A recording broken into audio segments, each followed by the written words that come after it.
The morning after Brandon left, I stood on my porch in my blue silk robe, coffee cup frozen halfway to my lips, staring at the pristine white blanket covering our 5-acre estate. Something was wrong with the snow. Not the snow itself, which had fallen overnight in those fat, lazy flakes that make everything look like a Christmas card. No, it was the patterns beneath it. Lines. Deliberate lines crisscrossing the yard like someone had been dragging something heavy back and forth for weeks. How had I never noticed before? When your husband leaves, don't touch the snow in the yard. The elderly woman's words from 3 days ago rattled in my head. I'd been at Preston's Market, third in line with my modest cart of groceries, when I noticed her ahead of me, counting coins with shaking hands. Her total was $37.18. She had $32. I didn't think twice. Add hers to mine, I told the cashier. The woman turned to me, her weathered brown face breaking into a smile that didn't quite reach her eyes. Those eyes studied me with an intensity that made me step back. Thank you, sweetheart. She leaned close, her bony hand gripping my wrist with surprising strength. When your husband leaves, don't touch the snow in the yard. Promise me. I laughed nervously. My husband's not going anywhere. Promise me, she insisted. Okay, sure. I promise. She released me and shuffled away, leaving me confused and slightly unsettled. That was Tuesday. Brandon left Friday morning. I need space, he'd announced over breakfast, his handsome face arranged in an expression of practiced concern. This marriage isn't working anymore, Natalie. You must feel it too. I didn't feel it. We'd been married 8 years, together for 10. Yes, he'd been distant lately, working longer hours at Sterling Tech, the software company he'd built from nothing. But distant didn't mean over. Space? What does that mean? I'm staying at the downtown penthouse for a while. We can talk about logistics later. Brandon, wait. Can we please discuss this? But he was already gone, his overnight bag packed, his steps quick and purposeful. The man didn't look back once. I spent the weekend in a fog, crying, sleeping, staring at my phone waiting for him to call and say he'd made a mistake. He didn't. Sunday night the snow started falling. Now Monday morning I stood staring at those lines in the snow, and my grief started shifting into something else. Curiosity. Suspicion. I pulled my robe tighter and walked down the porch steps. The cold bit through my slippers immediately, but I kept going, following one of the drag marks. It led from the main house toward the old groundskeeper's cottage at the edge of the property. We hadn't used that building in years, not since we'd let the staff go 3 years ago during what Brandon called a temporary financial adjustment. The snow had revealed what grass and careful timing had hidden. Someone had been making regular trips between the house and that cottage. Recently. Often. My phone buzzed in my pocket. My best friend Vanessa. Girl, you okay? I'm worried about you. I'm fine, I lied, still walking toward the cottage. That's what you said all weekend. But your husband just walked out. You're allowed to not be fine. Can I call you back? I'm in the middle of something. Natalie. I promise I'll call you tonight. I hung up before she could protest and reached the cottage. The door was locked, but I knew where Brandon kept the keys. A small metal box buried under a fake rock near the back entrance. I found it, opened it, and there they were. Every key to every door on the property.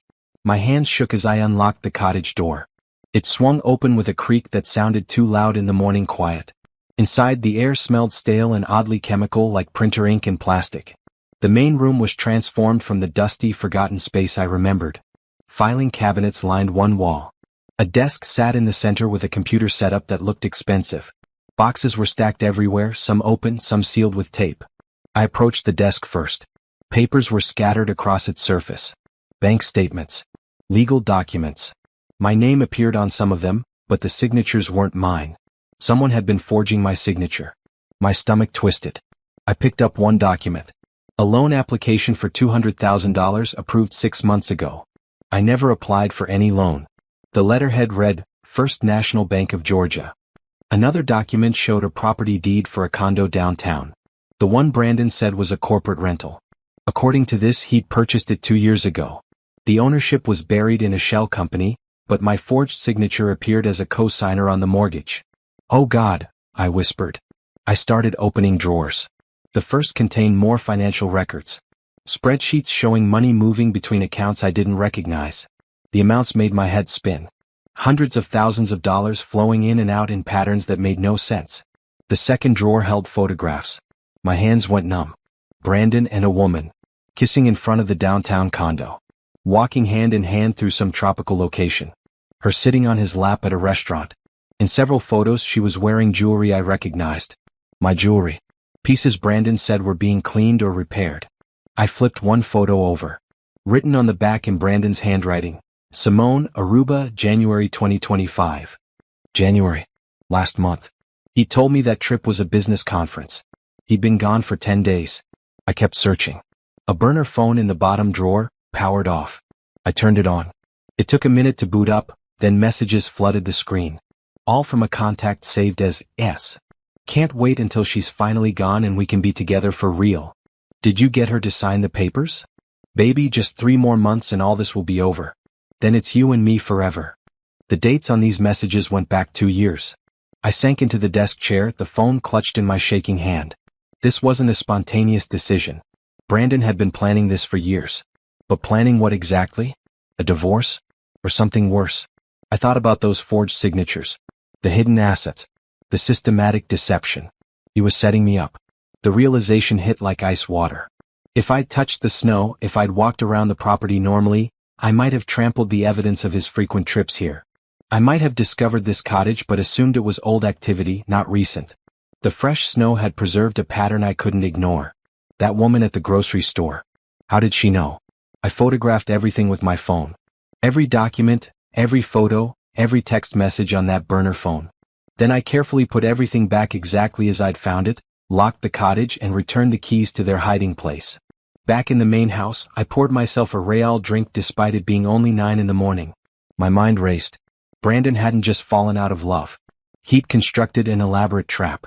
Those forged documents could be used to claim I'd stolen money from his company. The hidden assets meant he could claim poverty in a divorce while having millions tucked away. And Simone, his assistant Simone, whom I'd met countless times at company events, always so professional and courteous, had been in on it the entire time. I pulled out my laptop and started searching for lawyers. Not the family lawyer Brandon had introduced me to years ago. Someone new. Someone he didn't know. My phone rang. Brandon. I stared at his name on the screen, and that earlier curiosity hardened into something clearer. Determination. He thought I was weak, naive, the trusting wife who'd never question him. He'd been counting on that. I answered. Hello. Hey, Nat. His voice was gentle, caring, everything it hadn't been Friday morning. I wanted to check on you. See how you're doing. I'm okay, I said carefully. Processing. I know this is hard. Maybe we could meet for dinner this week? Talk about next steps. Next steps. Like signing whatever documents he'd prepared, probably filled with more forged signatures and hidden clauses. Sure, I said. That would be good. How about Wednesday? Giuseppe's at 7? Our anniversary restaurant. The manipulation was almost impressive. Perfect. I'll see you then. After we hung up, I sat in the living room of the house I'd helped decorate, surrounded by the life I thought I'd built, and I felt something shift deep in my chest. Not heartbreak. Not anymore. Rage. Brandon thought he was 10 steps ahead. He thought he'd covered every angle, planned every detail, accounted for every variable.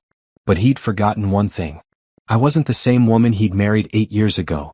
That woman had given up her career as an interior designer because Brandon said his wife shouldn't work. That woman had isolated herself from friends because Brandon preferred quiet evenings at home.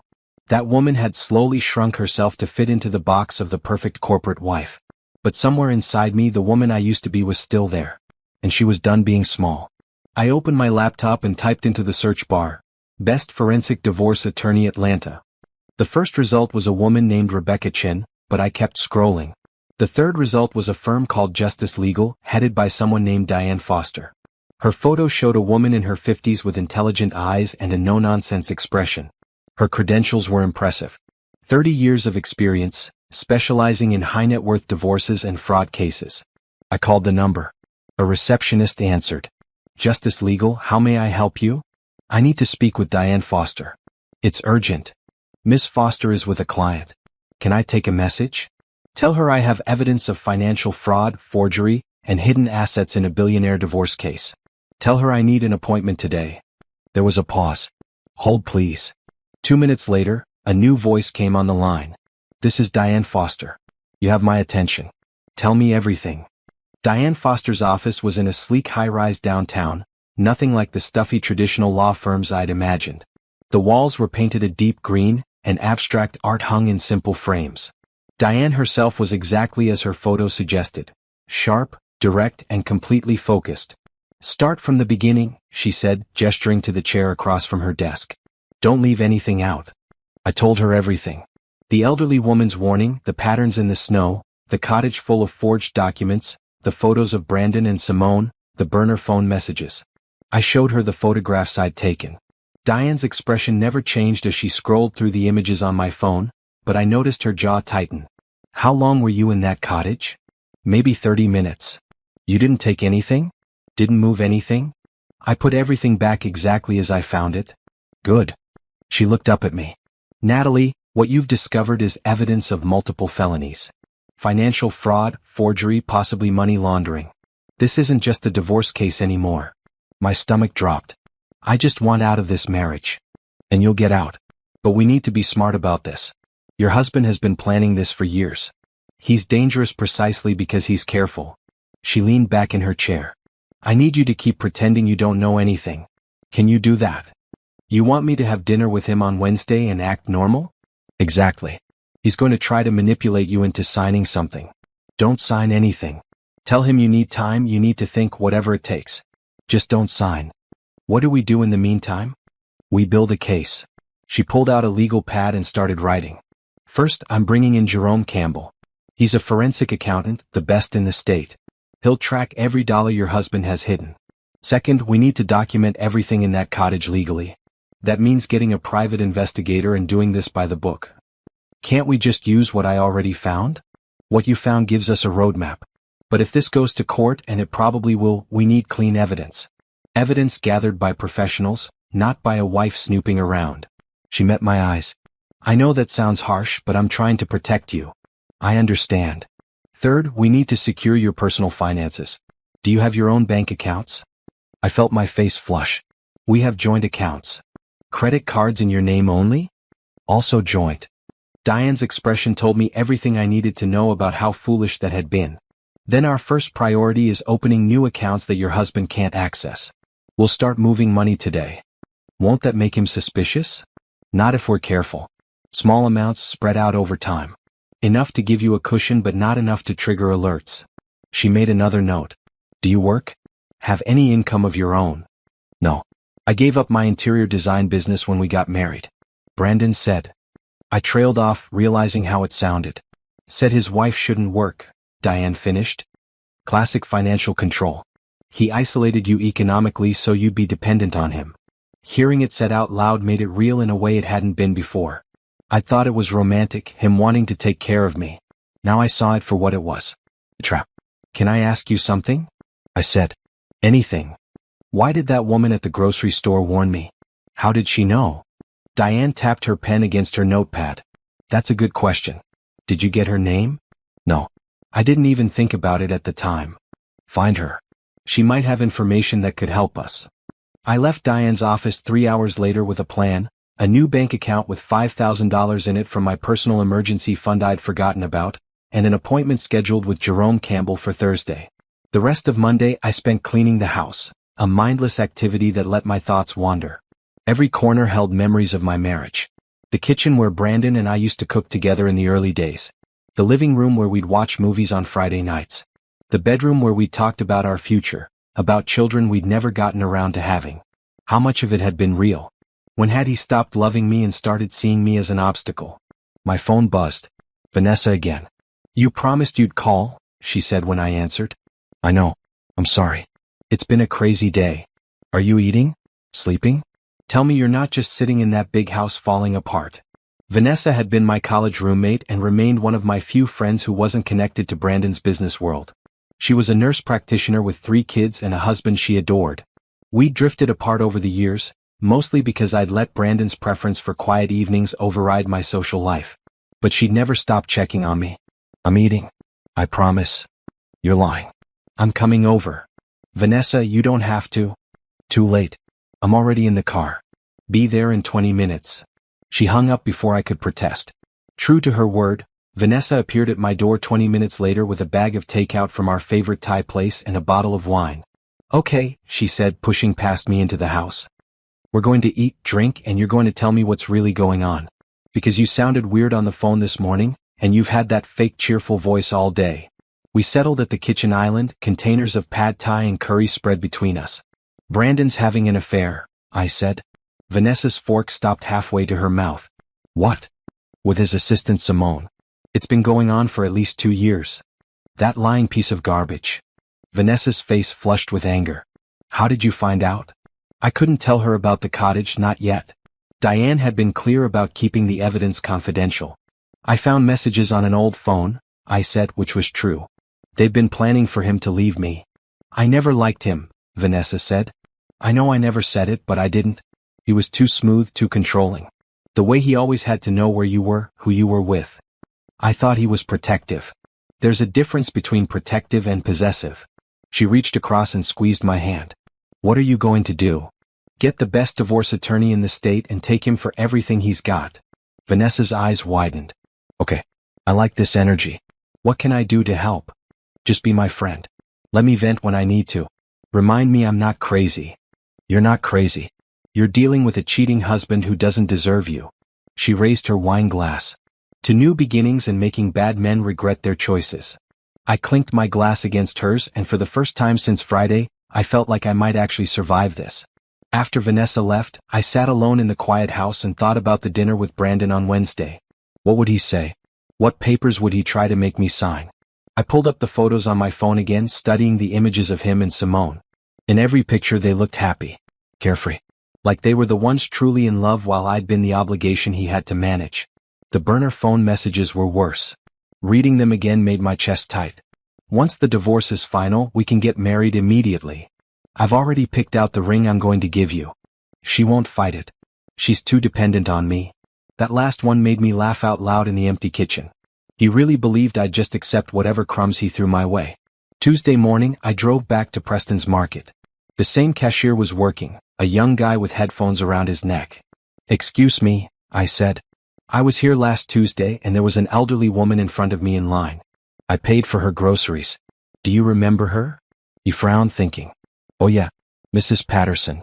She comes in every week. Mrs. Patterson. Do you know where she lives? She's always walking, so probably close by.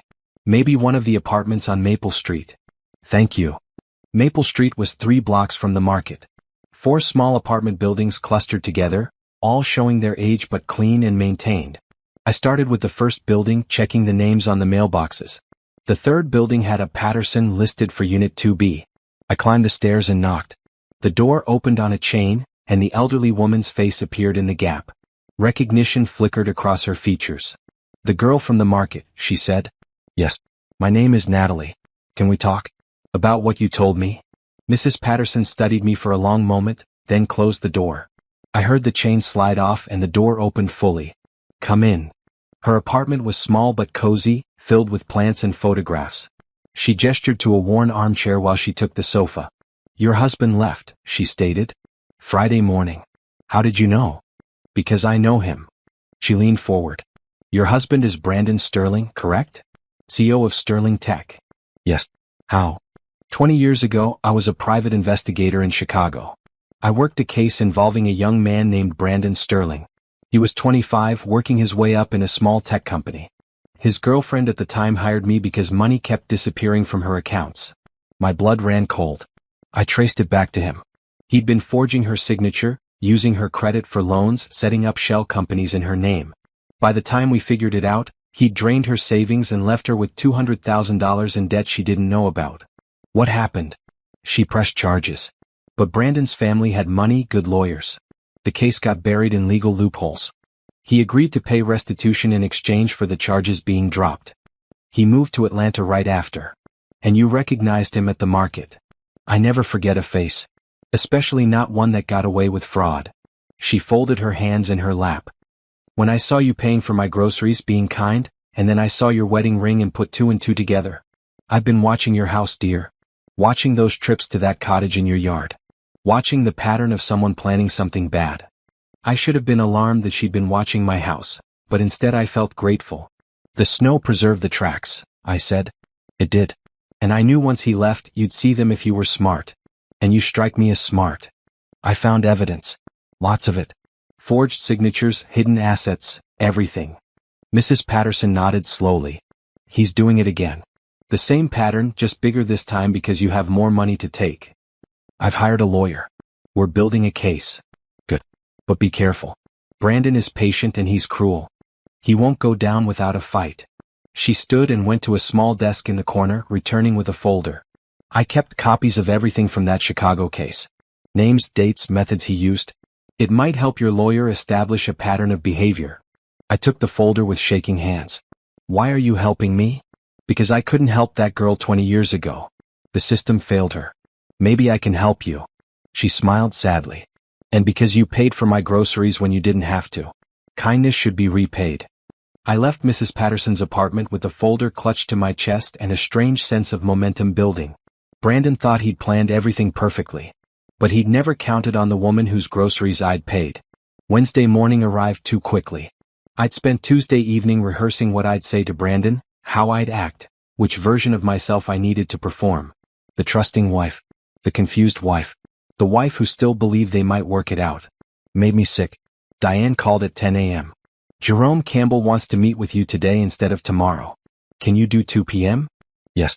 What did he find already? I'll let him tell you. Just bring any financial documents you have access to. Bank statements, tax returns, investment accounts, anything. I spent the next 3 hours gathering papers from Brandon's home office. He'd always handled our finances, saying I shouldn't worry about boring details. Another red flag I'd missed. Jerome Campbell's office was in a different building from Diane's, a smaller space that felt more functional than stylish.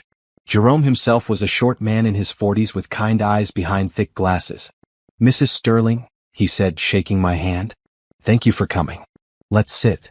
His desk was covered in printouts, spreadsheets, and highlighted documents. I've been doing preliminary searches based on what Diane told me, Jerome said.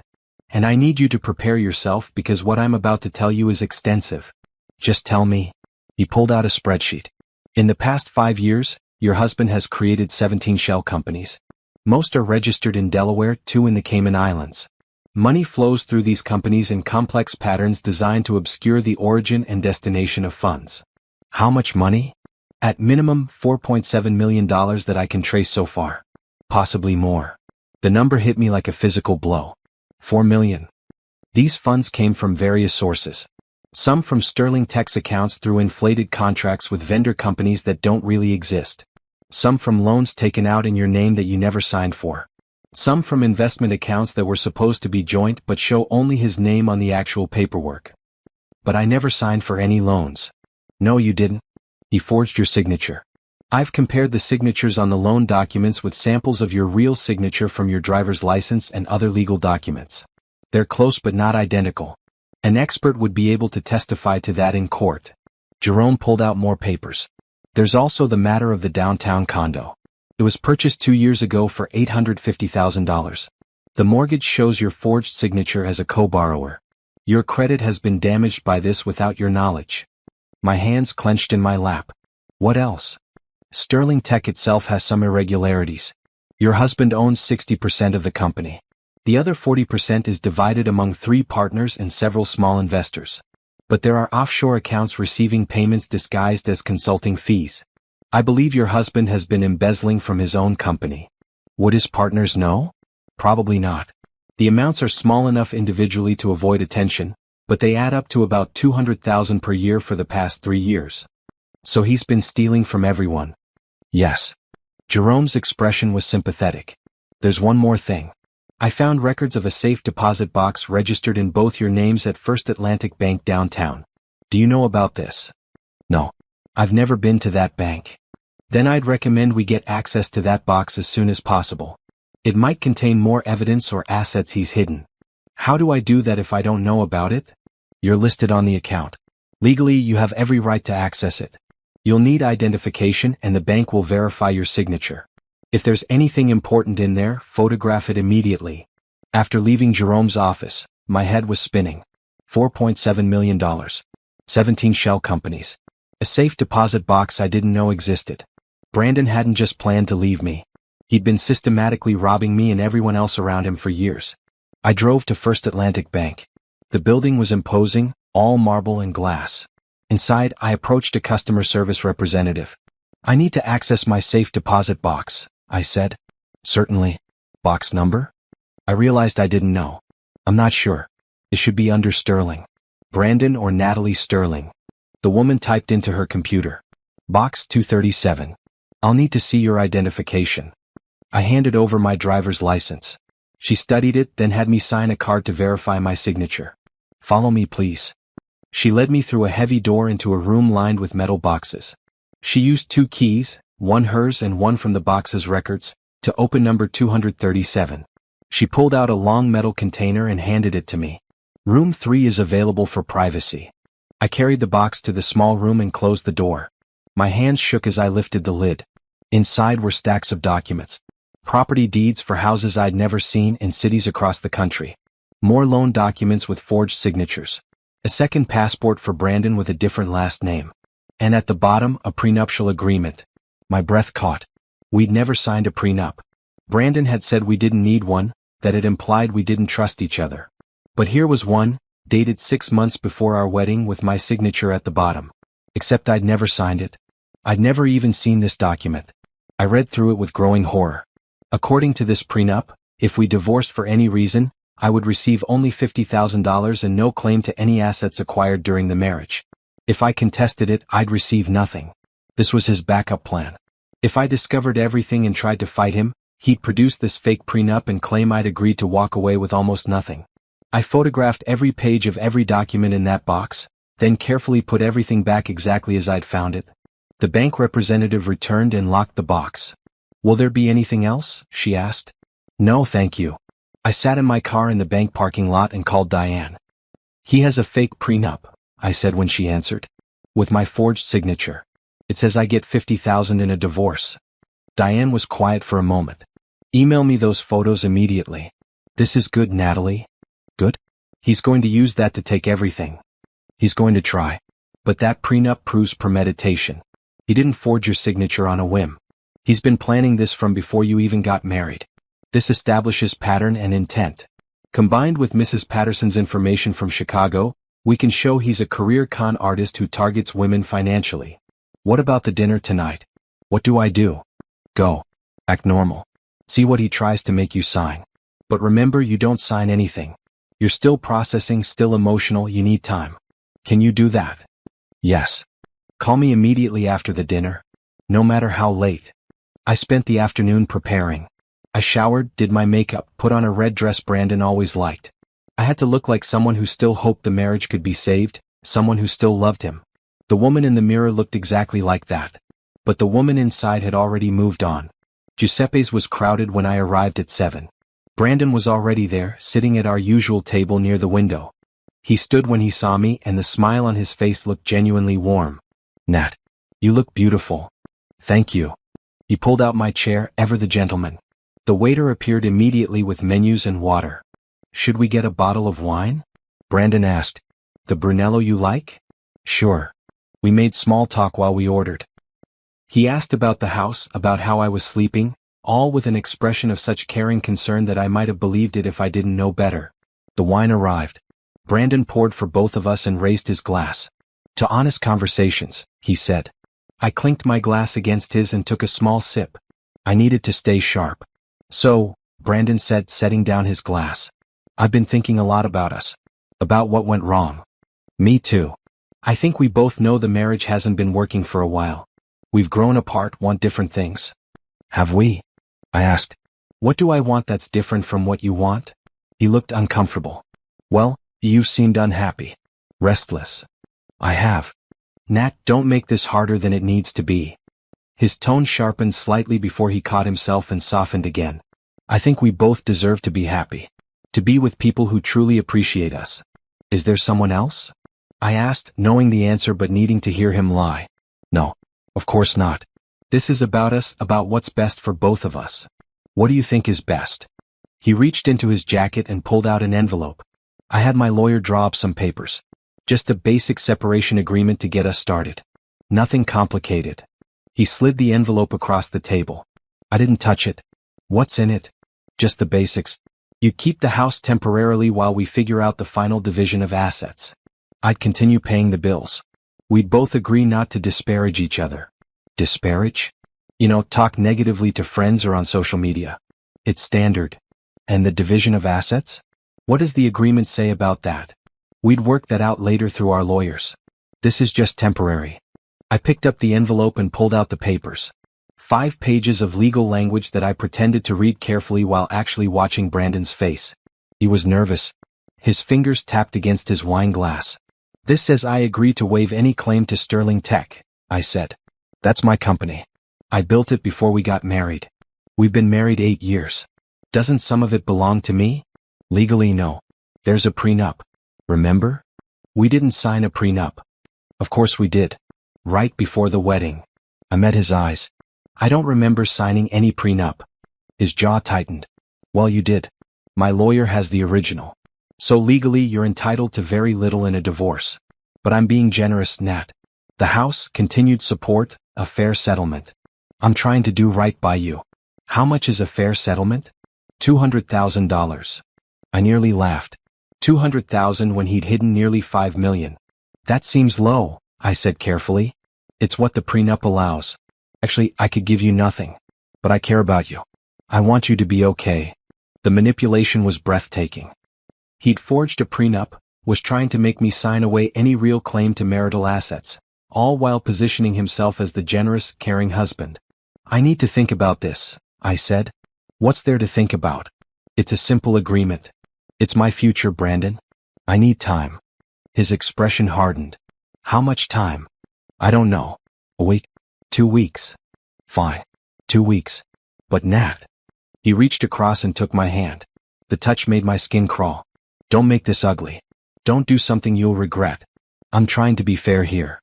That was a threat, thinly veiled. If I fought him, he'd make things difficult. I understand, I said. We finished dinner making strained conversation. When we left the restaurant, Brandon tried to kiss me goodbye. I turned my head so his lips caught my cheek instead. I'll call you, he said. Okay. I watched him walk to his Tesla, watched him drive away, and then I sat in my own car and called Diane. He tried to make me sign a separation agreement that waives my rights to everything, I said. And he told me there's a prenup. Of course he did. What did you say? That I need 2 weeks to think about it. Perfect. That gives us time to move forward with our investigation. Did he seem suspicious? He seemed frustrated that I didn't just sign. Good. Keep him thinking you're cooperating but stalling. Meanwhile, we're going to hit him with reality. I could hear the satisfaction in her voice. I'm filing for divorce on your behalf tomorrow. And I'm not asking for a settlement. I'm demanding full disclosure of all assets and an investigation into fraud. Will that make him angry? It'll make him panic. Which is exactly what we want. The divorce papers were served to Brandon at his office on Friday afternoon. I knew because Simone called me 30 minutes later, her voice tight with barely controlled fury. What are you doing? She demanded. Excuse me? These divorce papers. Accusing Brandon of fraud? This is insane, Natalie. I'm sorry, who is this? You know exactly who this is. Oh, Simone. Yes, I know who you are. In fact, I know quite a lot about you. I kept my voice pleasant, almost cheerful. But I'm not sure why you're calling me about my divorce. It's not really your business. Brandon and I are together. He told me everything about your marriage, how unhappy he's been, how controlling you are. Is that what he said? I almost laughed. That's interesting. Did he also tell you about the $4.7 million he's hidden? Or the 17 shell companies? Or the safe deposit box full of fake documents? Silence on the other end. Simone, let me give you some advice. Woman to woman. Whatever Brandon has promised you, whatever future he's painted, it's a lie. Ask him about Chicago. Ask him about what happened there 20 years ago. You're crazy. Maybe. Or maybe I'm the first one who's actually fought back. I hung up before she could respond. My hands were shaking. That had been reckless showing my cards like that. But it also felt good. Brandon and Simone weren't the only ones who could play games. Diane called an hour later. Brandon's lawyer just contacted me. They want to meet. Already? They're scared. The fraud allegations are serious. If we pursue them, Brandon could face criminal charges on top of losing the divorce. They want to negotiate. What should I do? Nothing. I'll handle it. You just keep documenting everything and stay away from Brandon. He's going to get desperate, and desperate people are unpredictable. That evening Mrs. Patterson called. I'd given her my number after our meeting. Dear, are you watching the house? What do you mean? Brandon just pulled up to your driveway. He looks agitated. My heart rate spiked. I'm not home. I'm at Vanessa's. Good. Stay there. I'm keeping an eye on things. He's pacing on your porch trying the door. Should I call the police? Not yet. He hasn't done anything illegal. But if he tries to break in, I will. We stayed on the phone together. After 20 minutes, Mrs. Patterson reported that Brandon had left, burning rubber as he drove away. Thank you for watching, I said. Of course.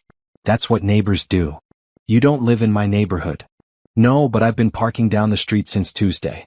Old habits from my investigator days. I should have found that intrusive, but instead I felt protected. Someone was on my side. Saturday morning, Vanessa insisted I stay at her house for the weekend. You're not going back to that place alone with Brandon acting like this, she said. My guest room is yours as long as you need it. Her house was chaos in the best way. Her 3 kids, aged 7 to 12, treated my arrival like a special occasion. They showed me their rooms, their toys, their art projects. Being around their innocent energy felt like therapy. That evening, after the kids were in bed, Vanessa and I sat on her back porch with wine and take-out burgers from a food truck festival. Do you want kids? Vanessa asked. I know you and Brandon talked about it. I used to. But he always said it wasn't the right time. First the company needed more stability, then we needed more savings, then we should travel more while we were young. I shrugged. Looking back, I think he never wanted them. At least not with me. You could still have them. You're only 35. By myself. Or with someone else. Someone who actually deserves you. The idea of dating again felt impossible. But then again, 3 weeks ago the idea of divorcing Brandon had felt impossible too. First things first, I said. Get through this divorce with my sanity and finances intact. Speaking of which, how's the lawyer situation going? I told her about the evidence we'd gathered, about Jerome's findings, about the fake prenup. Vanessa listened with increasing outrage. I hope you destroy him, she said when I finished. I hope you take every single dollar and leave him with nothing.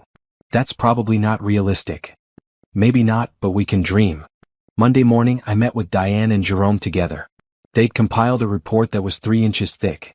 Your husband has been running what amounts to a long-term con, Jerome explained. Everything from the first date was calculated. The courtship, the marriage, the isolation, all of it designed to put him in a position where he could steal significant money while making you too dependent to fight back. But he was already successful when we met, I said. Sterling Tech was already profitable. Was it though? Jerome pulled out financial statements. Look at these numbers from 8 years ago. The company was barely breaking even. Most of Brandon's wealth came from his first wife. I froze. First wife. Diane and Jerome exchanged looks. You didn't know, Diane said. He told me I was his first serious relationship. That he'd never been married. Jerome pulled out more papers. Brandon was married from 2014 to 2016 to a woman named Francine Calloway. She came from old money, family worth about $20 million. They divorced after 2 years and according to the settlement, Brandon received $3 million. How is that possible? He presented evidence of business debts and convinced her he needed cash to save the company. She gave it to him believing they'd recoup it later. He filed for divorce 6 months after receiving the money. The divorce settlement was sealed, but I have a contact who accessed the records. Francine tried to get the money back, but Brandon had moved it offshore. She eventually gave up. So he's done this before. Not just the girl in Chicago, but a whole marriage. Yes. And I think if we find Francine and get her to talk, her testimony would be devastating in your case. Can we do that? I asked Diane. We can try. Jerome, do you have a current location for her? She's in Boston now. Remarried, using her new husband's last name. Reach out. See if she'll talk to us. Over the next week, things moved quickly. Diane filed motions for full financial discovery. Brandon's lawyer tried to block them, claiming the fraud allegations were baseless. A judge ordered a hearing. Mrs. Patterson continued her surveillance, reporting Brandon's visits to the house at odd hours. Once at 2 a.m., twice during the workday when he should have been at his office. He's looking for something, Mrs. Patterson said. Be careful if you go back there. I'd been staying at Vanessa's, but I needed clothes and other personal items. Wednesday afternoon, with Vanessa as backup, I went to the house. It looked exactly as I'd left it, but something felt wrong. He's been in here, I said. How can you tell? Things are moved. Just slightly, but moved. My jewelry box, the desk drawers, the closet. We did a thorough check. Nothing seemed to be missing, but everything had been searched. What's he looking for? Vanessa asked. Evidence. He probably figured out I found the cottage. I thought about the safe deposit box. Or he's looking for something I already found. We packed quickly and left. As we were loading my car, a familiar car pulled up. Simone's white SUV. She got out, her face tight with anger. We need to talk. I don't think we do, I said. Brandon told me everything. About your lies, your manipulation, how you're trying to destroy him because you can't accept that he doesn't love you anymore. Did he tell you about Chicago? About Francine? She faltered. I don't know what you're talking about. Ask him. Ask him about his first wife and why he's really married me. Ask him where all the money went. I opened my car door. Or don't. Live in your fantasy world where he's the victim. But when he does to you what he did to me, don't say nobody warned you. I drove away, leaving her standing in the driveway looking confused and angry. That evening Jerome called with news. I found Francine. She's willing to talk. Francine Calloway, now Francine Reeves, agreed to a video call Thursday evening. Diane, Jerome, and I gathered in Diane's office for the conversation. The woman who appeared on screen was elegant, probably in her mid-40s, with silver-streaked hair pulled back in a neat bun. She looked tired but determined. Mrs. Sterling, she said. Or do you prefer Natalie? Natalie is fine. Thank you for talking to us. When your investigator reached out, my first instinct was to say no. I've spent years trying to forget Brandon Sterling existed. But then I thought about what he did to me, and I realized I couldn't let him do it to someone else without at least trying to help. Can you tell us about your marriage? Diane asked. Francine took a breath. We met in 2013 at a charity gala in Chicago. He was charming, successful, told me he'd built his company from nothing.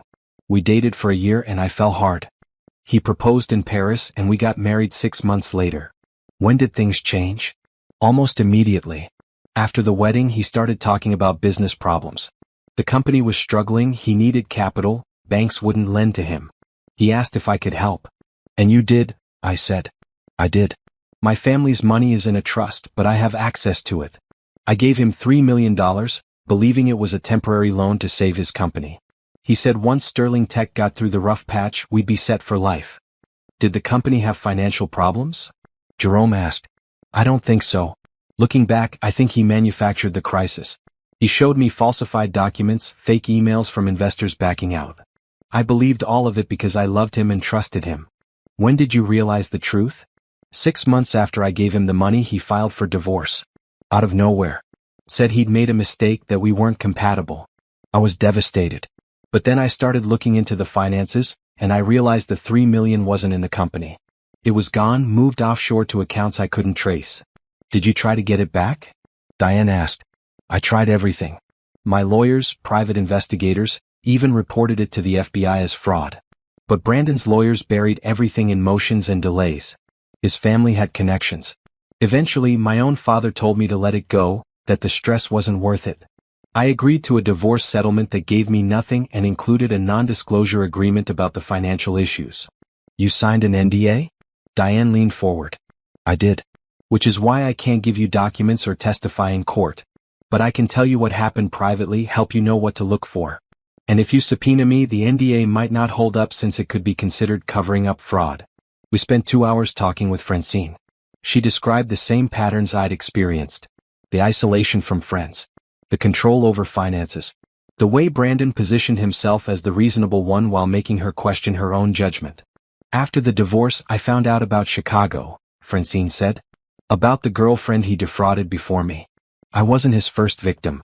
You're not his last. Did you ever hear from him again? I asked. Once. About 4 years ago, I got an email from an unknown address. Just one line, I hope you've learned your lesson. I knew it was from him. A reminder to stay quiet. That's intimidation, Diane said. That could void the NDA. Maybe. But I built a new life. I'm remarried to a wonderful man who knows everything about my past. I have stepchildren I adore. I don't want to drag all that darkness back into my present unless absolutely necessary. I understand, I said. Thank you for talking to us. Natalie? Francine's voice stopped me before we ended the call. You're doing the right thing. Fighting back. I wish I'd had your courage. Make sure he doesn't get away with it this time. After the call ended, we sat in silence for a moment. We need to find the other victims, Jerome said. If there's a pattern going back 20 years, there might be more women. Start with Chicago, Diane said. Check marriage records, police reports, anything that might connect to Brandon Sterling or whatever names he might have used. As I drove back to Vanessa's house that night, my phone rang. Brandon. I almost didn't answer, but Diane had said to keep communication open so we could document his behavior. I pulled over and put the call on speaker so I could record it. Hello. Natalie. Where are you? That's not really your concern anymore. Don't be like that. We need to talk. These accusations you're making, this fraud investigation, it's insane. You're embarrassing both of us. I'm embarrassing us? That's interesting. I'm serious. Call off your lawyer. Let's settle this like adults. I'll be generous, I promise. But if you keep pushing these lies, I'll have no choice but to defend myself. Defend yourself how? You're not going to like what I have to say about you in court. About your mental state, your spending problems, your... He trailed off. My what, Brandon? What lies are you planning to tell? They're not lies. I have documentation of everything. The shopping addiction, the erratic behavior, the way you've been unstable since we got married. If you force me to, I'll show everyone who you really are. My hands clenched on the steering wheel. You're going to claim I'm mentally ill? I'm going to tell the truth. That you've been struggling for years, that I've been trying to get you help, that this divorce is triggering a breakdown.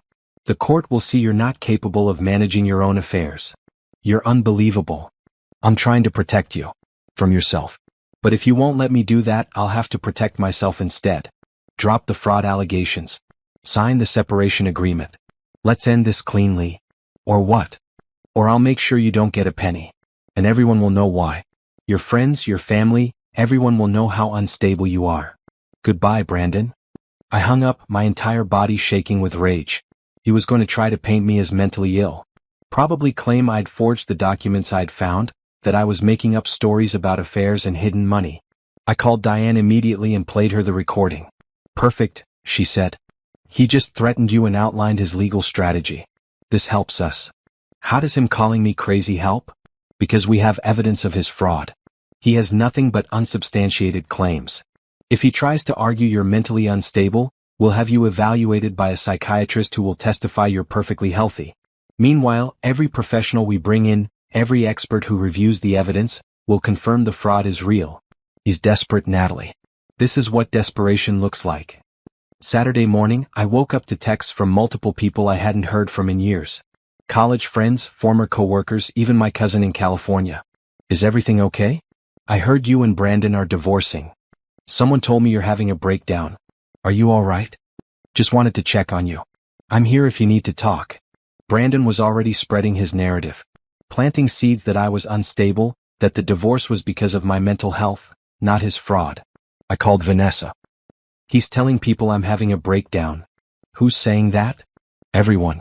I've gotten a dozen messages this morning. That son of a... Okay, here's what we do. You respond to each one with facts. Short, simple, factual. I'm fine. Brandon and I are divorcing due to his infidelity and financial fraud. I appreciate your concern, but I'm doing well. That feels aggressive. Good. Be aggressive. He's trying to control the narrative. Don't let him. I spent the next hour crafting careful responses. Not defensive, not overly emotional, just factual. And with each message I felt a little bit of power coming back. Monday afternoon, there was a hearing scheduled for the financial discovery motion. Diane had warned me I might have to attend, so I dressed carefully in a blue suit, my hair pulled back professionally. The courthouse was downtown, an intimidating building of marble and security checkpoints. Diane met me outside. Breathe, she said. This is just preliminary. The judge wants to hear arguments about whether we can proceed with the fraud investigation. Will Brandon be there? Yes. Don't look at him, don't react to anything he or his lawyer says. Just sit quietly and let me do the talking. The courtroom was smaller than I expected, wood-paneled and formal. Brandon was already there with his lawyer, a sharp-looking man in an expensive suit named Richard Donovan. Brandon looked terrible. His usually perfect hair was disheveled, his eyes were red, and his suit looked like he'd slept in it. When he saw me, something flickered across his face. Anger maybe. Or fear. All rise for the Honorable Judge Patricia Morrison, the bailiff announced. Judge Morrison was a black woman in her 60s with intelligent eyes and a no-nonsense expression. She took her seat and reviewed the papers in front of her. This is a motion for financial discovery in the matter of Sterling versus Sterling. Ms. Foster, you're arguing that Mr. Sterling has hidden assets and committed fraud. Yes, Your Honor. We have substantial evidence of forged documents, shell companies, and money laundering that we'd like to present. Mr. Donovan, your response? Your Honor, these accusations are baseless and frankly vindictive. My client's wife is having difficulty accepting the end of their marriage. She's making wild accusations without evidence. We oppose any fishing expedition into my client's finances. Without evidence? Diane's voice was sharp. Your Honor, we have bank records, forged signatures verified by a handwriting expert, testimony from a prior victim of Mr. Sterling's fraud scheme, and documents from a safe deposit box showing a pattern of financial deception spanning years. Judge Morrison's eyebrows rose. You have testimony from a prior victim? We do. Another woman Mr. Sterling married and defrauded of $3 million using the same methods he's used against my client. Your Honor, Donovan interjected, any supposed prior relationships are irrelevant to this divorce. They're relevant to establishing pattern and intent, Diane countered. Judge Morrison looked at Brandon. Mr. Sterling, have you been married before? Brandon stood. Yes, Your Honor. Once briefly. But that divorce was settled amicably years ago. Was money involved in that divorce? There was a settlement, yes, but how much? Brandon's jaw clenched. $3 million. And Miss Foster is claiming you defrauded your previous wife of that amount? That's not accurate. It was a divorce settlement, fairly negotiated. Your Honor, Diane said. We have Mrs. Sterling's first wife willing to testify about the fraud, despite an NDA. We have the girlfriend before that who filed charges in Chicago. We have documented evidence of the same patterns of behavior across 20 years. This isn't a case of a difficult divorce. This is a career criminal who targets women financially. The courtroom was silent. Judge Morrison studied Brandon for a long moment. I'm granting the motion for discovery, she said finally. Mr. Sterling, you will provide complete financial records for the past 10 years, including any business entities you own or control. You will provide access to all bank accounts, both domestic and foreign. And you will submit to questioning under oath by Mrs. Sterling's forensic accountant. Your Honor, that's... I'm not finished. If Ms. Foster's allegations prove true, this court will not look kindly on attempts to hide assets in a divorce proceeding. Do I make myself clear? Yes, Your Honor. We're adjourned. As we left the courtroom, I could feel Brandon's eyes on me. Diane put a hand on my arm. Keep walking. Don't look back. Outside she grinned. That went better than I expected. Judge Morrison clearly doesn't trust him. What happens now? Now Brandon has to provide all his financial records. And if he doesn't, he'll be in contempt of court. We've got him cornered. That evening I got a text from an unknown number. You're making a mistake. This will end badly for you. I showed it to Diane, who immediately contacted the police to file a report. It's probably not enough for a restraining order yet, but we're documenting everything. I was starting to realize that getting justice wasn't just about one big victory. It was about 100 small wins, each one moving me closer to freedom. The next 3 weeks were a blur of depositions, document reviews, and legal meetings. Brandon dragged his feet on every request, forcing Diane to file multiple contempt motions. Each delay cost him credibility with Judge Morrison. Meanwhile, Jerome's investigation uncovered more damaging evidence. 2 additional shell companies, another offshore account, and proof that Brandon had been inflating his expenses while claiming poverty in divorce filings.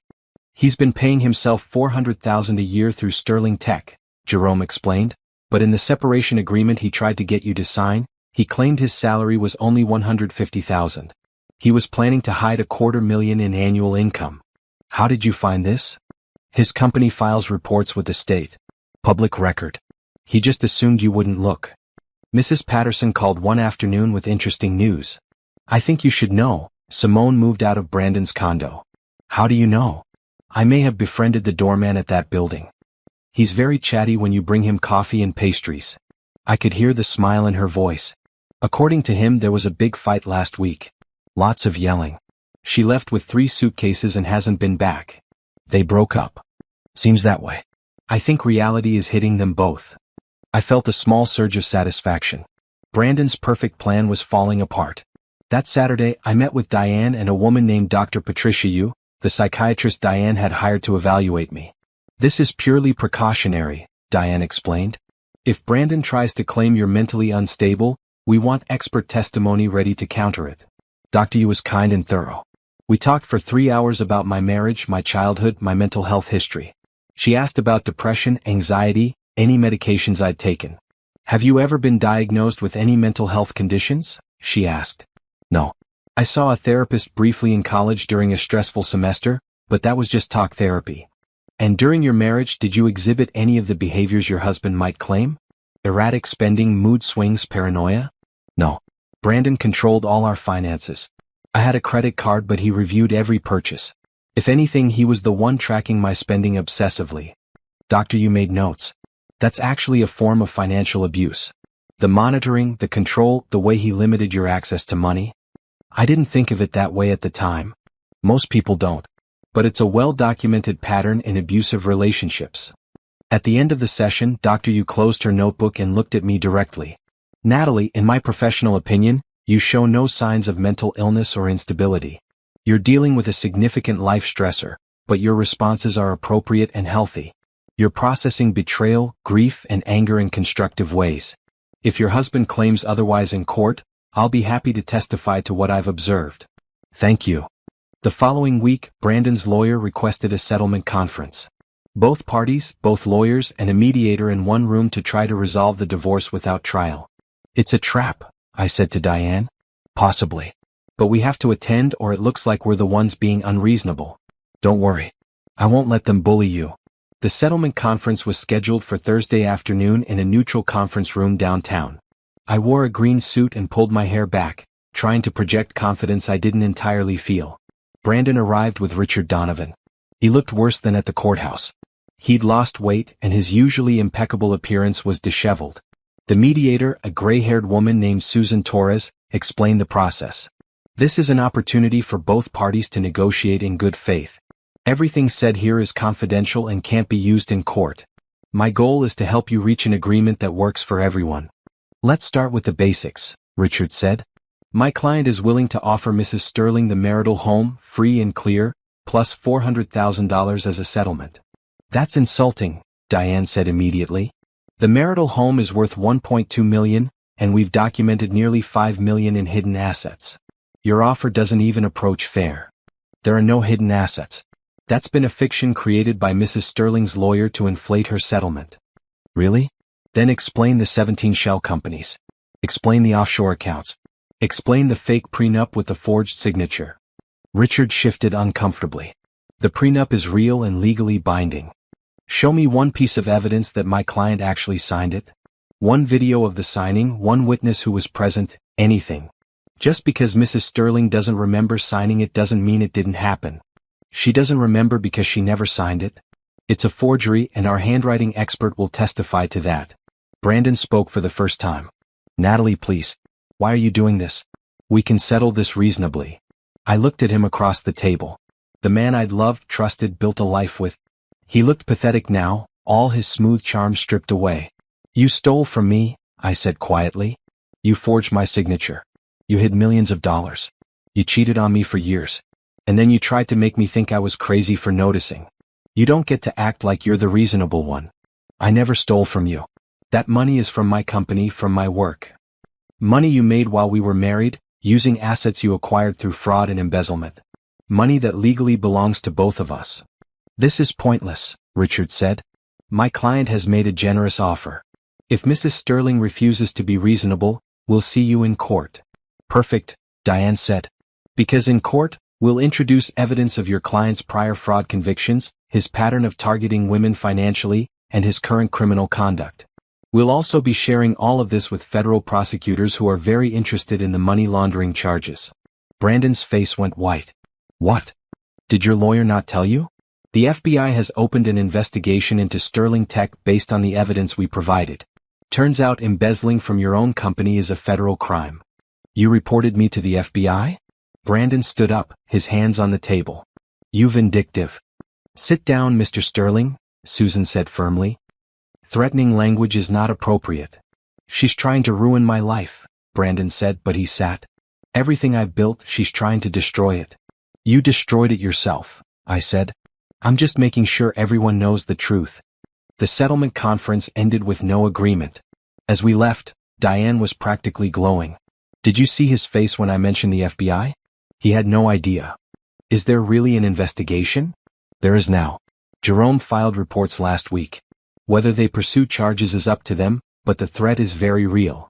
That evening, I received an email from Francine. I heard about the settlement conference. I wanted you to know I've decided to cooperate fully with your case. My lawyer says the NDA probably won't hold up since it was covering fraud. I'm willing to testify. Make him pay for what he did to both of us. I forwarded the email to Diane with a note. We have Francine. The next morning, Brandon's lawyer called with a new settlement offer. $1 million plus the house. Tell them no, I said to Diane. Are you sure? That's real money. I'm sure. I want everything he took documented. I want everyone to know what he did. I want justice, not just money. Then we prepare for trial. Over the next 2 weeks, Diane assembled our case. Expert witnesses on handwriting, forensic accountants, testimony from Francine, and potentially even the woman from Chicago if we could find her. Brandon's team tried every delay tactic possible. They filed motions to exclude evidence, motions to seal records, motions to postpone the trial date. Judge Morrison denied most of them, clearly frustrated with the attempts to obstruct. Then came the surprise. Jerome called me on a Wednesday afternoon, his voice excited. You need to see this. I'm sending you a link. I opened the link. It was a news article from a Chicago newspaper, dated 3 days ago. Software executive under investigation for fraud. The article detailed an FBI investigation into Brandon Sterling and Sterling Tech, outlining allegations of embezzlement, money laundering, and securities fraud. It mentioned multiple victims and a pattern of behavior spanning 20 years. How did this get out? I asked. Someone leaked it to the press. My guess is federal prosecutors wanted public pressure. My phone started ringing. Vanessa. Mrs. Patterson. Friends I hadn't talked to in months. Everyone had seen the article. Brandon called 6 times. I didn't answer. Diane called. Have you seen the news? Just read it. This changes everything. Now it's not just a divorce, it's a public scandal. Brandon's company is going to take a hit. His reputation is destroyed. We have all the leverage now. That evening, Brandon showed up at Vanessa's house. I watched from the window as he rang the doorbell. Don't answer it, Vanessa said. I won't. But I watched him stand there ringing the bell, calling my phone, looking desperate and furious. After 10 minutes he gave up and left. He's spiraling, Vanessa observed. Good, I said and meant it. The trial was set to begin in 3 weeks. Diane spent every day preparing, rehearsing questions, anticipating Brandon's defense. I spent my time with Vanessa's family, helping with homework and cooking dinner, trying to create some normalcy in the chaos. Mrs. Patterson continued her surveillance, reporting that Brandon rarely left his apartment now. He looks terrible, she said. Haven't seen him go to his office in days. Jerome called with news on a Tuesday morning. Sterling Tech's board of directors just placed Brandon on administrative leave. They're conducting their own investigation. What does that mean? It means his partners finally believe the fraud allegations. They're trying to distance themselves before criminal charges hit. That afternoon I got an unexpected email. It was from Simone. I need to talk to you. Please. It's important. I showed Diane. Ignore it, she said. Nothing good comes from engaging with her. But my curiosity was stronger than my caution. I responded, what do you want? Her reply came within minutes. To apologize. And to tell you something you need to know. Can we meet? Somewhere public. Diane shook her head when I told her. This is a mistake. Maybe. But what if she knows something that helps our case? Then she can talk to me as your lawyer. She won't. She wants to talk to me. Against Diane's advice, I agreed to meet Simone at a coffee shop downtown. Vanessa insisted on coming with me, sitting at a nearby table as backup. Simone arrived 15 minutes late, looking nothing like the polished professional I remembered. Her hair was pulled back in a messy bun, her face bare of makeup, her eyes red. Thank you for meeting me, she said, sliding into the chair across from me. You have 5 minutes. I'm sorry. For everything. For the affair, for believing Brandon's lies about you, for not seeing what he really was. What changed your mind? The news article. I started digging into things he'd told me, checking his stories. Nothing added up. And then I found. She pulled out her phone and showed me a photo. This. It was a screenshot of an email. Brandon to someone named Jennifer, dated 6 months ago. Once Simone has served her purpose, she'll be easy enough to get rid of. These women are all the same. They think I actually care about them. I stared at the words, feeling a strange mix of vindication and sadness. He's using me the same way he used you, Simone said. I was just too blind to see it. Why are you telling me this? Because I found other things. Evidence he's been planning something new, something worse. And I think you need to know about it. She pulled out a flash drive. This has copies of everything I could find in his apartment. Emails, financial records, plans. I don't know what most of it means, but your lawyer might. Why should I trust you? You shouldn't. But I'm trying to do the right thing even if it's too late. Tears started running down her face. He told me you were crazy, controlling, that you destroyed his self-esteem. He made me believe I was saving him from you. But I was just the next mark, wasn't I? I took the flash drive. Thank you for this. But Simone? I can't forgive what you did. The affair, the calls, the lies you helped him spread. You hurt me and you chose to hurt me. I know. I'm not asking for forgiveness. I'm just trying to stop him from hurting anyone else. I left the coffee shop and immediately called Diane. I have something you need to see. Jerome spent 2 days analyzing the contents of the flash drive. When he called the meeting at Diane's office, his expression was grim. This is worse than we thought, he said, pulling up documents on his laptop. Brandon wasn't just planning to divorce you and move on with Simone. He was planning to frame you for his crimes. What? Look at these drafts. Emails he never sent but saved. Memos that outline a strategy. He was going to report you to the FBI himself, claiming you'd been embezzling from Sterling Tech without his knowledge. He'd forged more documents in your name, created fake email accounts that looked like they were yours, built an entire false trail. My stomach turned. He was going to send me to prison? That was the plan. With you in prison or too embroiled in criminal charges to fight him, he'd have claimed you'd hidden the marital assets. He'd have ended up with everything while you lost your freedom and your reputation. When was he going to do this? According to the timeline in his notes, right after you signed the separation agreement. He needed your signature on one more document first, something that would make the fake paper trail more believable. Diane was pacing her office, her face tight with anger. This is conspiracy to commit fraud on a new level. We need to get this to federal prosecutors immediately. There's more, Jerome said. I found communication with someone at Sterling Tech. One of his partners, a man named Todd Hamilton. They were working together on some of the shell company schemes. Hamilton knew about the fraud and was getting a cut. So there's a conspiracy case, Diane said. Multiple defendants, multiple victims, a pattern of racketeering. This isn't just a divorce anymore, Natalie. This is a federal criminal case. That evening, I sat in Vanessa's guest room, trying to process the magnitude of what I'd discovered. Brandon hadn't just betrayed me. He'd planned to destroy me completely, to take everything I had and leave me facing criminal charges for crimes he committed. If I hadn't paid for that elderly woman's groceries, if Mrs. Patterson hadn't warned me, if I hadn't found the cottage when I did, I would have signed those papers. I would have walked right into his trap. My phone rang. Diane. The FBI wants to meet with you tomorrow. 9 a.m. They're bringing in multiple agents. This is big, Natalie. The FBI office was in a nondescript building downtown.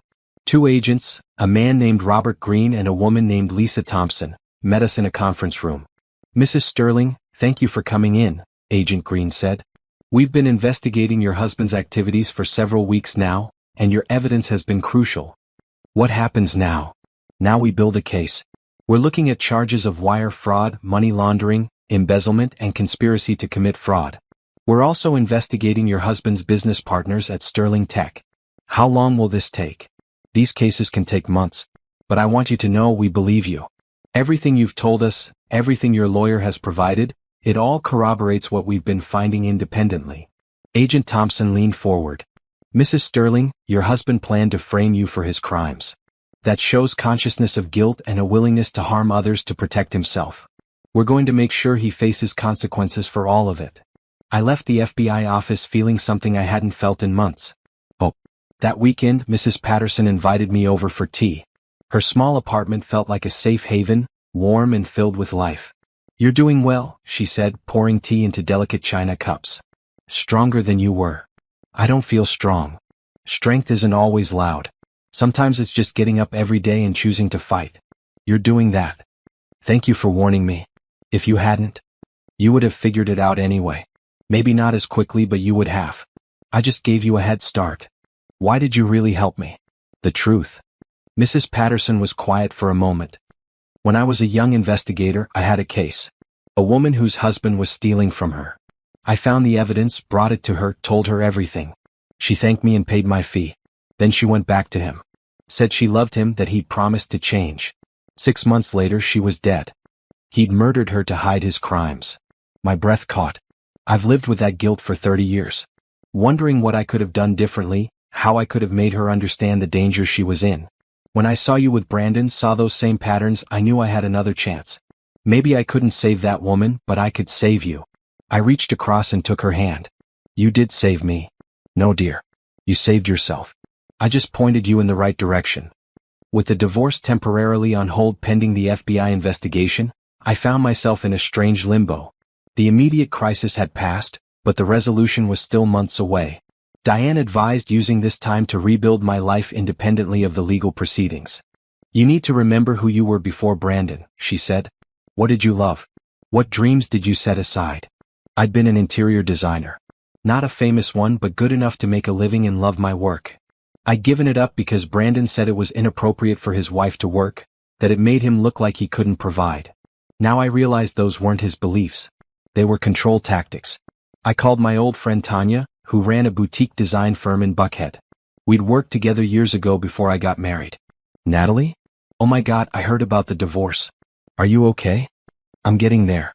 Tanya, I want to work again. Do you have any projects I could help with? Even small ones. There was a pause. Actually, I do. Client wants a nursery design and I'm swamped. Interested? Yes. Absolutely yes.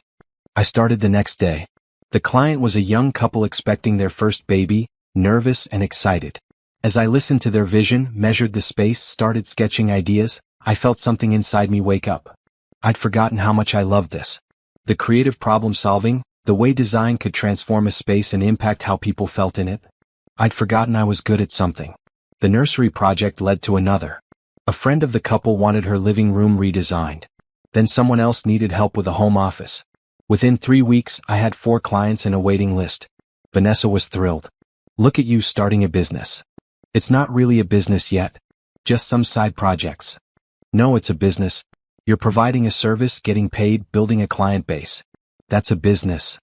I registered an LLC. Sterling Designs felt wrong, so I used my maiden name. Abbott Interiors. It felt like reclaiming a part of myself I'd lost. Mrs. Patterson offered to help with marketing, using her investigative skills to identify potential clients and research market rates. I'm bored in retirement, she said. Let me help. Between design work and legal prep for the trial, my days were full. I was too busy to dwell on Brandon or the betrayal. Too focused on building something new to worry about what I'd lost. One afternoon, while shopping for fabric samples, I ran into Francine. She was in Atlanta for business and had agreed to meet for coffee. You look good, she said, studying me across the table. Different from the video call. I feel different. Stronger. That's what happens when you fight back. She sipped her coffee. I've been thinking about our conversation. About how many women Brandon might have hurt. Jerome found 2 more beyond you and the Chicago girlfriend. Both had similar stories. Whirlwind romances, financial control, sudden departures. So 5 women we know of, probably more we don't. Probably. Francine set down her cup. I want to start a foundation. 4 women escaping financial abuse. Legal help, financial counseling, job training. All the things we wished we'd had. That's a great idea. I was hoping you'd be involved. Once your case settles, obviously. But think about it. We could turn this nightmare into something positive. I did think about it. The idea of helping other women avoid what I'd gone through, of creating something meaningful from the pain, appealed to me. I'm in, I said. Whatever you need. The trial date was set for 6 weeks out. Diane warned me it would be difficult, that Brandon's lawyers would try to discredit me and paint me as vindictive. They're going to bring up every argument you had, every purchase you made, every time you expressed frustration with the marriage. They'll try to make it seem like you're lying about everything. I'm ready. Are you? Because it's going to be ugly. They'll question your character, your motives, your mental state. They'll try to make you angry on the stand. Then I won't get angry. I'll tell the truth calmly and let the evidence speak for itself. Diane smiled. You've come a long way from the woman who first walked into my office. That woman didn't know she could fight. Now I do. As the trial approached, Brandon made increasingly desperate attempts to settle. His lawyer called Diane daily with new offers. $2 million, $3 million, $4 million plus the house. He's scared, Diane said. The FBI investigation is progressing, and his lawyers know if this goes to trial, the criminal charges won't be far behind. What do you think I should do? That's your call. $4 million is life-changing money. You'd never have to worry about finances again. But he wouldn't face real consequences. He'd pay me off and move on to the next victim. Possibly. Though with the FBI involved, criminal charges are likely regardless of the civil case. I thought about it for days. The money was tempting. I could take it, walk away, build my new life without the stress of a trial. But then I thought about Francine, about the Chicago girlfriend, about all the women Brandon had hurt. I thought about Simone, who'd been used and discarded. I thought about what might have happened if I'd signed those papers and ended up in prison for crimes I didn't commit. No settlement, I told Diane. We go to trial. 1 week before trial, Jerome called with news that made my blood run cold. Brandon tried to flee the country. What? He was stopped at the airport trying to board a flight to the Cayman Islands. FBI had flagged his passport. He's now in federal custody on a flight risk charge. They arrested him? Yes. Bail hearing is tomorrow. Given the circumstances, I doubt he'll get bail. The bail hearing was brief. Judge Morrison, who'd been presiding over the divorce case, was not sympathetic. Mr. Sterling, you were attempting to leave the country with over $2 million in cash, false identification, and airline tickets to a country with no extradition treaty to the United States. Given the evidence of fraud, your history of targeting multiple women financially, and now clear evidence of flight risk, I'm denying bail. You'll remain in federal custody pending trial. Brandon's face was ashen as they led him away in handcuffs. His expensive suit looked rumpled, his perfect hair disheveled, all his smooth charm stripped away. That's it, Diane said as we left the courthouse. He's done. Even if somehow he wins the civil case, which he won't, he's facing federal charges and likely years in prison. That evening, I sat in Vanessa's backyard watching her kids play. The sun was setting, painting the sky in shades of orange and pink. For the first time in months, I felt peaceful. You did it, Vanessa said, sitting beside me. You got justice. Not yet. The trial still has to happen. But you already won. You survived. You fought back. You're rebuilding your life on your own terms. That's the real victory. She was right. Whatever happened in the trial, I'd already won the most important battle. The one for my own sense of self-worth and independence. My phone buzzed. A text from Mrs. Patterson with a photo. She'd found my old portfolio from before I got married, the one I'd forgotten about in storage. Thought you might want this for your new website, the message said. I looked through the photos. Rooms I'd designed, clients I'd helped, work I'd been proud of. That creative, confident woman felt like a stranger, but also familiar. Like meeting an old friend after years apart. I was becoming her again. Piece by piece, choice by choice, I was reclaiming the woman I'd been before Brandon convinced me to be someone smaller. Thank you, I texted back to Mrs. Patterson. For everything. You don't need to thank me. Just keep being you. The trial began on a Monday in late March. The courthouse was packed with reporters, curious onlookers, and supporters on both sides. I wore a maroon suit, my hair down, trying to project confidence while my stomach churned with nerves. Brandon was brought in wearing an orange jumpsuit, his hands cuffed. He looked 10 years older than the last time I'd seen him, his face drawn and pale. Our eyes met briefly and I saw fear there. Good. Judge Morrison presided, her expression stern as she addressed the packed courtroom. This is a civil trial regarding the dissolution of marriage between Natalie Sterling and Brandon Sterling, with additional allegations of fraud and financial misconduct. We will conduct this proceeding with decorum and respect. Any outbursts will result in immediate removal from the courtroom. Diane gave her opening statement first, outlining our case methodically. The fake prenup. The forged signatures. The hidden millions. The pattern of behavior spanning 2 decades and multiple victims. Your Honor, this is not a case of a marriage ending badly. This is a case of a calculated, multi-year con perpetrated by a man who has made a career out of financially exploiting the women he claims to love. We will prove beyond doubt that Brandon Sterling is a fraud, a thief, and a predator who must be held accountable for his actions. Richard Donovan, looking far less confident than in our earlier meetings, presented Brandon's defense. Your Honor, Mr. Sterling is a successful businessman who built a company from nothing. His wife, unable to accept the end of their marriage, has constructed an elaborate fiction to punish him for falling out of love. Every document in question has a legitimate explanation. Every business entity has a proper purpose. This is nothing more than a vindictive woman trying to destroy a man's reputation. The first witness was Jerome Campbell. He spent 4 hours on the stand, methodically presenting the financial evidence. Bank records, shell company formations, money trails leading to offshore accounts. Richard tried to discredit him on cross-examination. Mr. Campbell, isn't it true that complex business structures are common among successful entrepreneurs? Yes, but not 17 separate entities with no clear business purpose beyond hiding assets. How do you know they have no business purpose? Because I traced every transaction. None of these companies produced goods or services. They simply moved money between accounts in patterns designed to obscure its origin. Day 2 brought the handwriting expert, Dr. Michael Torres. He compared my actual signatures with the ones on the forged documents. These signatures are similar but not identical, he explained, showing enlarged images to the court. The pressure points are different. The angles are different. The natural flow of someone's signature is like a fingerprint. These forgeries are good, but they're not perfect. Could Mrs. Sterling have signed these documents and simply not remembered? Richard asked. No. The inconsistencies are too pronounced.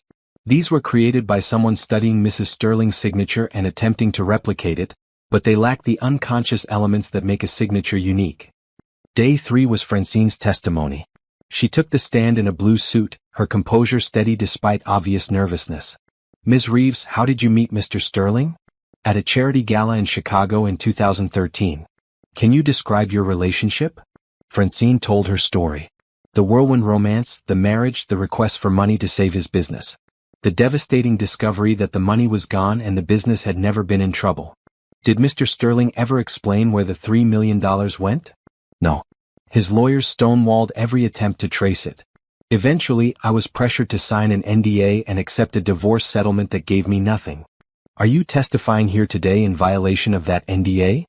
My lawyers have advised me that NDAs covering up fraud are not legally binding. I'm willing to risk the consequences to prevent Mr. Sterling from doing this to someone else. Richard's cross-examination was brutal. Ms. Reeves, isn't it true you were a willing participant in these financial transactions? I gave my husband money, yes. But I was told it was for legitimate business purposes. And you simply took his word for it? Without verification. I trusted my husband. That seems naive, doesn't it? Objection, Diane said. Argumentative. Sustained, Judge Morrison said. Mr. Donovan, stick to questions. But the damage was done. Richard was painting Francine as gullible, implying her own poor judgment was to blame. Day 4 was my turn on the stand. I'd prepared for this, rehearsed with Diane, knew what to expect. But sitting in that witness box, with everyone staring at me, with Brandon's eyes boring into mine from across the room, I felt my throat tighten. Mrs. Sterling, Diane began gently, can you tell the court about your marriage to Brandon Sterling? I took a breath and started talking. I told them about the courtship, the wedding, the slow isolation from friends and career. The financial control that I hadn't recognized as abuse at the time. Did you know about the shell companies? No. I didn't know about any of his hidden business dealings. Did you sign the prenuptial agreement dated 6 months before your wedding? No. I never saw that document until I found it in the safe deposit box. I would never have agreed to those terms. Why not? Because they essentially said I'd get nothing in a divorce regardless of circumstances. No one would willingly sign that unless they were being coerced or deceived. Diane walked me through the discovery of the cottage, the evidence I'd found, the progression of my understanding that Brandon had been planning this for years. Then came Richard's cross-examination. He tried every tactic Diane had warned me about. Mrs. Sterling, isn't it true you have a shopping addiction? No. But you made numerous expensive purchases during your marriage. I made purchases with my husband's knowledge and approval. We had joint credit cards. How many pairs of shoes do you own? I have no idea. Is that relevant? Answer the question. Maybe 40 pairs. I don't count them. 40 pairs of shoes seems excessive, doesn't it? Not for someone who likes fashion. And again, I fail to see how this relates to my husband's fraud. Richard tried to rattle me with questions about our sex life, my relationships with friends, arguments we'd had. But Diane had prepared me well. I answered calmly, never getting defensive, always bringing the conversation back to the evidence. Mr. Donovan, I said at one point, you can ask me about shoes and friends and arguments all day. But it doesn't change the fact that your client forged my signature on multiple documents, hid millions of dollars in assets, and planned to frame me for crimes he committed. That's what this trial is about. Day 5 brought testimony from Sterling Tech's CFO, who'd been granted immunity in exchange for cooperation with the FBI investigation. Mr. Sterling directed me to create false invoices from vendor companies that didn't actually exist, the CFO testified.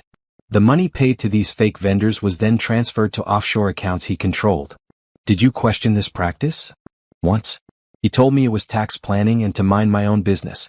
I needed my job, so I complied. Do you regret that now? Every day. The prosecution rested on day 6. Richard called only 3 witnesses. Brandon himself, a business consultant who tried to explain the shell companies as legitimate tax structures, and a psychiatrist who'd never met me but tried to suggest I might have been experiencing delusions. Diane demolished the consultant on cross-examination by forcing him to admit he'd been paid $100,000 for his testimony and had reviewed only documents provided by Brandon's lawyers, not the complete financial records. The psychiatrist was even easier. Dr. Sanders, you've never met Mrs. Sterling, correct? That's correct. Never evaluated her, never spoken to her, never reviewed her medical records? No, but based on the behavior described. Based on descriptions provided by the defense, you're speculating about her mental state? Well, yes, but we have a psychiatrist who actually evaluated Mrs. Sterling. Dr. Patricia, you found no evidence of mental illness or delusions. Why should this court give weight to your testimony over someone who actually examined the patient? Dr. Sanders had no good answer. Brandon took the stand on day 7. He looked terrible, the orange jumpsuit hanging loose on his thin frame. But he tried to project the old confidence. Mr. Sterling, Richard began, did you love your wife? I did. Very much. What happened to your marriage? We grew apart. She became increasingly paranoid and controlling. She started making wild accusations about my business. I tried to get her help, but she refused. Eventually, I realized the marriage was damaging both of us and I had to leave. Did you forge your wife's signature on any documents? No. Every document she signed willingly. She simply doesn't remember because she was going through a difficult time mentally. Did you hide assets? No. I have complex business structures because I run a complex business. There's nothing nefarious about that. Diane's cross-examination was surgical. Mr. Sterling, you testified you never forged your wife's signature. Did your wife sign the prenuptial agreement? Yes. Where was it signed? At my lawyer's office. Which lawyer? Martin Finch in Chicago. Mr. Finch has provided an affidavit stating he has no record of any prenuptial agreement for you and Mrs. Sterling. In fact, he has no record of Mrs. Sterling ever visiting his office. How do you explain that? Brandon shifted. He must be mistaken. A lawyer is mistaken about whether he prepared a prenuptial agreement for a client? It was years ago. Maybe he forgot. Or maybe the prenup is fake and you're lying under oath right now. Objection, Richard said. Withdrawn. Mr. Sterling, let's talk about Chicago. Do you remember a woman named Jennifer Hayes? Brandon's face went white. We dated briefly. Didn't she file charges against you for fraud in 2005? Those charges were dropped. Because your family paid her off and threatened her with legal action if she pursued the case? That's not. I don't remember the details. You don't remember being accused of stealing $200,000 from a girlfriend? It was a misunderstanding. And Francine Reeves? Was that also a misunderstanding? Our divorce was settled amicably. After you took $3 million from her using the exact same methods you used on my client. I didn't take anything. She gave me money for the business. A business that didn't need money. Just like the business problems you described to Natalie were fake. Just like every story you've ever told has been a lie designed to steal money from women who trusted you. Brandon was sweating now, his composure cracking. You're twisting everything. Am I? Let's talk about the safe deposit box. You testified you and your wife opened it together. But the bank has records showing only you signed the access log. Your wife didn't know it existed. Why lie about that? I must have misremembered. You misremembered. You forgot. The lawyer forgot. Everyone's memory is faulty except yours. That's convenient, isn't it? By the time Diane finished, Brandon looked defeated. All his smooth answers had crumbled under actual scrutiny. The closing arguments were on day 8. Richard tried to salvage his case, but his heart wasn't in it. Too much evidence, too many witnesses, too clear a pattern of behavior. Diane's closing was powerful. Your Honor, we've shown beyond any doubt that Brandon Sterling is exactly what we claimed. A career criminal who targets women financially. He's done it for 20 years across multiple states, to at least 5 women we know of. He forged documents, hid millions of dollars, and planned to frame his wife for his crimes. This isn't a he said she said divorce. This is a documented pattern of fraud that must be punished to the fullest extent of the law. Judge Morrison took a brief recess, then returned with her decision. I've reviewed all evidence presented in this case. I've heard testimony from multiple witnesses. And I've seen a clear pattern of fraudulent behavior by Mr. Sterling that spans decades. She looked directly at Brandon. Mr. Sterling, you have systematically exploited women who trusted you. You've forged documents, hidden assets, and shown no remorse for your actions. The prenuptial agreement you claim is valid is clearly fraudulent. The separation agreement you tried to force your wife to sign was another attempt to defraud her. In the matter of the divorce, I'm awarding Mrs. Sterling half of all marital assets, which based on Mr. Campbell's forensic accounting, totals approximately $5.4 million. This includes all hidden assets, offshore accounts, and shell company holdings. My breath caught. $5.4 million. Half of everything he'd stolen and hidden. Additionally, Mrs. Sterling will retain full ownership of the marital home. Mr. Sterling will be responsible for all legal fees and court costs for both parties. As to the fraud allegations, I'm forwarding my findings to federal prosecutors with a recommendation for criminal charges. Mr. Sterling, your behavior constitutes wire fraud, money laundering, and conspiracy to commit fraud. You face significant prison time. Brandon sat motionless, his face blank. This court is adjourned. 6 months after the trial, I stood in my new office, a converted loft space in Midtown that I designed myself. Abbott Interiors was painted on the glass door in elegant letters. 3 employees worked at desks behind me, fielding calls and managing the growing client list. The settlement money from Brandon had given me the freedom to build the business properly. I'd paid Diane and Jerome, set aside money for taxes, invested conservatively, and used the rest to create something meaningful. Brandon was in federal prison, sentenced to 12 years for fraud, money laundering, and conspiracy. He'd probably serve 8 with good behavior. Simone had testified against him in exchange for immunity from prosecution as an unwitting accomplice. His business partners at Sterling Tech had been charged separately, and the company had dissolved. I felt no satisfaction in his imprisonment, but I felt no guilt either. He'd made his choices. Now he was facing consequences. Mrs. Patterson became a fixture at Abbott Interiors. She handled background checks for new clients, researched contractors, and used her investigative skills to help prevent the kinds of financial abuse I'd experienced. Someone has to look out for people, she said. Might as well be me. Francine and I had started the foundation we'd discussed. Second Chances provided free legal aid, financial counseling, and job training for women escaping financially abusive relationships. We'd helped 37 women in the first 6 months, partnering with shelters and legal aid societies across 3 states. Vanessa remained my closest friend, always ready with wine, takeout, and honest advice. Her kids called me Aunt Natalie, and often worked on art projects in my office after school. I'd started dating casually, nothing serious, just reminding myself what healthy relationships looked like. There was no rush. I was complete on my own. One Tuesday afternoon, I was at Preston's Market, shopping for groceries. An elderly woman in front of me was counting change, coming up short on her total. Without thinking, I said to the cashier, "Add hers to mine." The woman turned, ready to protest.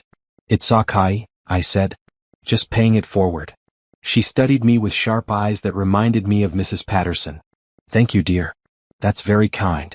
As I loaded my groceries into the car, I thought about that morning 8 months ago when I'd paid for another woman's groceries and received a warning that changed everything. When your husband leaves, don't touch the snow in the yard. If I hadn't listened, if I'd ignored the advice of a stranger, I might have lost everything. Instead, I gained myself. My phone buzzed. A text from Diane. Brandon's appeal was denied. Sentence stands. It's over. Over. The word should have brought relief, but instead I felt something quieter. The The battle was won not because I'd destroyed Brandon, but because I'd rebuilt myself.